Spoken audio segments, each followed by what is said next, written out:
भारत में फिर से लॉकडाउन। क्या सच में भारत में फिर से लॉकडाउन होने वाला है? क्या पेट्रोल का प्राइस जो बातें चल रही है न्यूज़पेपर मीडिया में कि 200-250 से ऊपर होगा पेट्रोल और डीजल का प्राइस, क्या सच में होगा? क्या फिर से जो है फाइनेंशियल बर्डन या फाइनेंशियल क्राइसिस आने वाला है? फिर से क्या महंगाई इन्फ्लेशन जो है बढ़ने वाला है? चाहिए इस मुद्दे में थोड़ा सा हम लोग बात करते हैं। हाल ही में आपने देखा होगा नरेंद्र मोदी साहब प्रधानमंत्री जी लोकसभा में उन्होंने कहा था, ये चीज कहा था कि लॉकडाउन में हम लोग फुल्ली प्रिपेयर्ड थे और ऐसे मुश्किल घड़ी में जो है हम लोग आप सब लोगों ने साथ दिया। और इस बार ग्लोबल क्राइसिस की वजह से, यानी कि ईरान और इजराइल की वॉर की वजह से, तो पेट्रोल जो हम लोग 60-70% जो है इंपोर्ट करते थे उसमें थोड़ा सा कमी आई है। तो शायद आने वाला टाइम अगर ये सिचुएशन अगर 1 महीना 2 महीना और बढ़ता गया तो शायद जो है क्राइसिस आ सकता है। उन्होंने इंडिकेशन दिया। एक तो चीजें उन्होंने ये भी बताया कि इतना कुछ घबराने की जरूरत नहीं है, लेकिन बात यह है कि जब उन्हें लोकसभा में आके सबको संबोधन करना पड़ रहा है, पूरा देश को बताना पड़ रहा है कि शायद फाइनेंशियल क्राइसिस आ सकता है, सिचुएशन गंभीर हो सकता है, तो कहीं ना कहीं तो सीरियस बात छुपी है। अदरवाइज वो आके इस तरह का सफाई नहीं देते, इस तरह का नहीं बोलते। चलिए डिटेल में क्या हुआ है डिस्कस करते हैं। देखो कि अभी जो है लॉकडाउन का सिचुएशन, हालांकि ऑफिशियल मैं बता दूं ये एक तरफ से ऑफिशियल लॉकडाउन का डिक्लेरेशन नहीं है जो लोग बात कर रहे हैं, जो न्यूज़पेपर बात कर रही है। ये एक कह सकते हो कि एक तरफ से वार्निंग है, जो ग्लोबल रिस्क की वजह से एक वार्निंग दिया गया है कि आप लोग अपना रिसोर्सेज को बचा के रखिए ताकि फ्यूचर में काम में आए। ठीक है, और उसके साथ साथ देखो ये किस चीज की वजह से हुआ है, सबको पता है मिडिल ईस्ट में जो कंफ्लिक्ट चल रहा है ईरान और इजराइल के बीच में। असल में ये कंफ्लिक्ट जो है दो देश के बीच में नहीं है, उसमें 15 से ज्यादा देश पार्टिसिपेट हैं।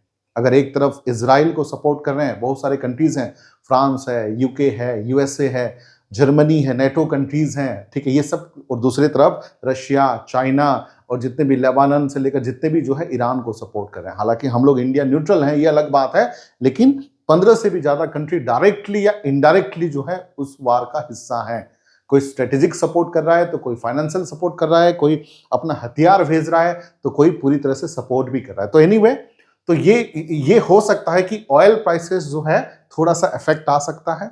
उसके साथ साथ जो है एलपीजी का अवेलेबिलिटी थोड़ा सा कम हो सकता है। उसके साथ साथ ट्रांसपोर्ट एंड ट्रेड रूट जो है थोड़ा सा कमी आ सकती है।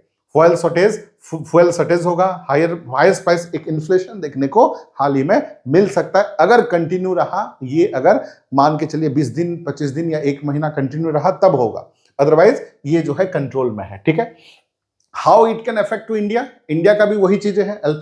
एलपीजी में शॉर्टेज हो सकता है, ठीक है, ट्रांसपोर्ट स्लो डाउन हो सकता है, ठीक है। हालांकि सिमिलर टू द लॉकडाउन में जिस प्रकार से सिचुएशन हुआ था कि ट्रांसपोर्टेशन में इतना ज्यादा नहीं हो पाया था, इतना ज्यादा ग्रोथ नहीं हो पाता, इन्फ्लेशन थोड़ा सा बढ़ गया था, तो वो सिचुएशन देखने को मिल सकता है अगर कंटिन्यू रहा तो। ठीक है, एक्चुअली कुछ लोग जैसे कि न्यूज में बोल रहे हैं कि लॉकडाउन आ ही जाएगा, ऐसा नहीं है, पैनिक होने की जरूरत नहीं है, बिल्कुल भी नो नीड टू पैनिक। ठीक है, ये पैनिक नहीं है, एक तरफ से प्रिकॉशन मेजर है कि आपको बताया जा रहा है कि आपका जो रिसोर्सेस है उसको सेल्फ रिलायंट, ठीक है, उसके साथ जो सेविंग रिसोर्सेस है और मैनेजमेंट को क्राइसिस करना सिचुएशन में आप आ जाइए। उसका मतलब ये था, ऐसा नहीं था कि उन्होंने जो है एक्चुअली जो है उन्होंने एक तरफ से डिक्लेयर कर दिया लॉकडाउन, ऐसा कोई डिक्लेरेशन नहीं था। ये एक तरफ से आप लोगों को मतलब एक तरफ से प्रिकॉशनरी मेजर के हिसाब से उन्होंने बताए थे। अब देखो चीजें क्या है, फाइनल टेकआउट क्या है। फाइनली ऑफिशियल कोई लॉकडाउन नहीं हुआ है, पहला चीज है।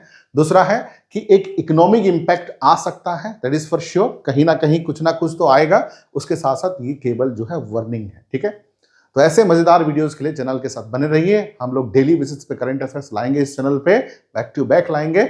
बने रहिए और जुड़े रहिए। धन्यवाद, नमस्कार। और यस, न्यूज़पेपर के अफवाह और जो प्रिंट मीडिया या इलेक्ट्रॉनिक मीडिया के जो हवाबाजी है उससे बचकर हम लोग जो है आप लोगों के सामने सटीक और सही न्यूज ही पेश करेंगे, जो रियल है, जो ऑथेंटिक होगा और जो वायरल वीडियोस होंगे, जो करंट चीजें होंगी। ठीक है, तो ऐसे वीडियोस के लिए बने रहना और जुड़े रहना। धन्यवाद।